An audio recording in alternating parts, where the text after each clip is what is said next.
action policy on wellbeing in schools addresses poor mental health by representing wellbeing as an individual problem. Within this, there are two proposed solutions. Empowering schools to manage simple and fast support by committing $50 million to employ a central pool of 100 new mental health and learning support specialists, and empowering schools to request ongoing support for struggling students who can create disruptions in their learning environment. So how has this representation come about? There's been an increase in reported depressions of anxiety in children of school age. Previous policies have addressed this through health structures, resulting in the medicalisation of mental health. The medical perspective requires individuals to seek treatment. Labor suggests this strategy is too fragmented, under-resourced and inaccessible.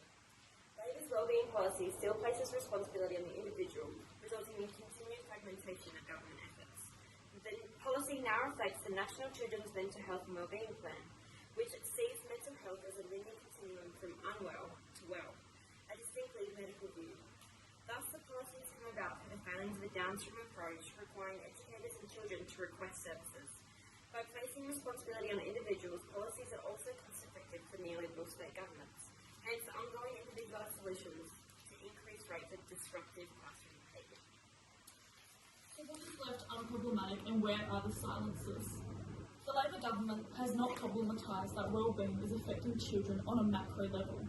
There are silences when it comes to the importance of addressing structural components that often contribute to poor wellbeing for children. We know that children can be at more risk based on compounding socio-emotional risks or adversities. The policy suggests that this is unproblematic, leaving educators and the children in mention to request social support for a structural problem, resulting in the child's perspective being silenced and macro influences not being addressed. This comes back to children with perceived mental health needing to identify their symptoms with no frame of reference, no curriculum inclusion, and no investigation into other determining factors on a systemic level. There is no critique on a structural, cultural, political level, rather the fault is placed on the individual. There is a significant division between those who struggle with mental health and those who do not, particularly in school-aged children.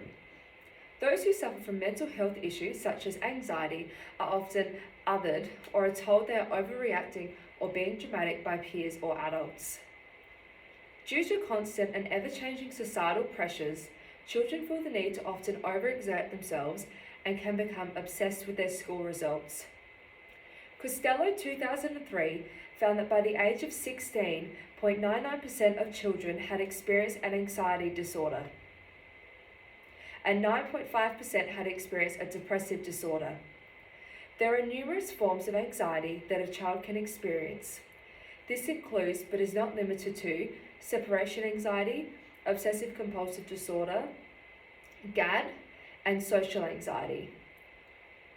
Those who suffer from mental health issues such as anxiety and depression may become increasingly stressed when they do not receive adequate support in their classroom. Due to a lack of teaching staff and funding, students are often left with only one teacher in the classroom and an SSO or ESO if they are lucky. Furthermore, it is becoming increasingly difficult for teachers to focus on all of their students. When a student is struggling with a concept and is unable to receive guidance, this can lead to increased feelings of stress as they begin to feel stupid. There is an immense amount of assumed resilience in children and a bounce-back attitude often portrayed in the classroom these days.